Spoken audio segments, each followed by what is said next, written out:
ચાર ભાઈને ભયંકર દુઃખ છે. હા ચારે ચાર ને ખાટલા પકડાય છે. હા વારા ફરતી. હા એક ઉભો થાય ને એકને નાખે. ચારે ચાર ખાટલામાં છે. કોઈને કમર પકડાઈ છે, તો હા, કોઈને હા, પેટ પકડાયું છે, કોઈને માથું પકડાયું છે, અને કોઈને ખોટા રવાડે લઈને રવાડે ચડી ગયા છે. હું કરું છું, હું હવે ખોડિયાલ ને એમ કહું કે હારું કર ને, તારા દીકરા છે ને, મને કે મને તો નિવેજ આલ્યો. ડોશીમાં હતા તો સુખડી જમાડતા હતા, હા ડોશીમાં હતા તો લાપસી ખવડાવતા હતા, હા ડોશીમાં હતા ઊભું નતું થવાતું. માસ્ટર હું મેલડી છું તોય ડોશીમાં પેલું ફોટો સાફ કરતા હતા. મને ઓળખો ને તોડ ખાય. પેલા ફોટામાંથી નીકળી ના ગયું તો મારા અવતારમાં ખોટ પડે. હું કાળકા ગઉં છું આ કળિયુગની અસલ. હવે મારો ફોટો સાફ થતો, મને અગરબત્તી કરતી પૂછી. અગરબત્તી કરે ને, અગરબત્તી કરતી કરતી બહાર આવે અને પછી બાર આમ કરે.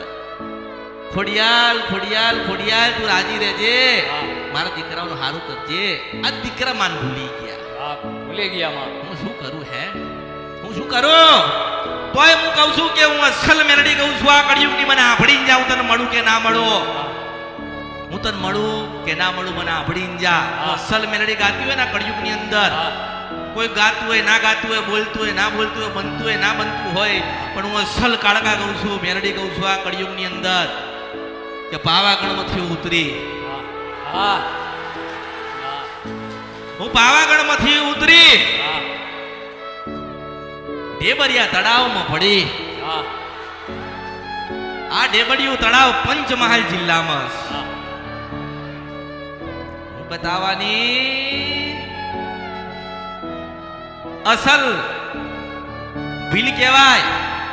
અને ભીલ હોય ને દરેક કોઈ પણ ભીલ, એને હું કાળકા લાગુ લાગુ લાગુ લાગુ લાગુ લાગુ લાગુ ને લાગુ. એટલે પાવાગઢમાંથી ઉતરી ઢેબરિયા તળાવમાં પડી. નૈન ધોઈન સોના જેવી ચોખ્ખી દૂધ જેવી થઈ. શંકર ભગવાને કે પ્રેમથી મોરનું પીસું આલ્યું છે સોનાનો.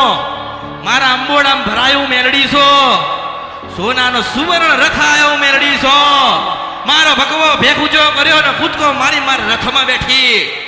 અને આ લોકોને એવું કહું છું કે તમારા ઘરે ઉતરી છો, એટલે ઘરે જજો બેટા, સુખડી ધરાવજે, ફોટો સાફ કરજે, બે અગરબત્તી કરીને એને ગુલાબના ફૂલા કરજે. અને જ્યારે નિવેદ કરતા દાદીને યાદ કરજે, ડોશીમાને યાદ કરજે. 70 વર્ષની ઉંમરે મળું તો જ માનજે કે વસલ કાળકા ગાતી હતી. હું 70 વર્ષની ડોશીના રૂપે મળું. એક સાડી પહેરેલી હોય, થોડીક મેલી હોય, પણ થોડી ફાટેલી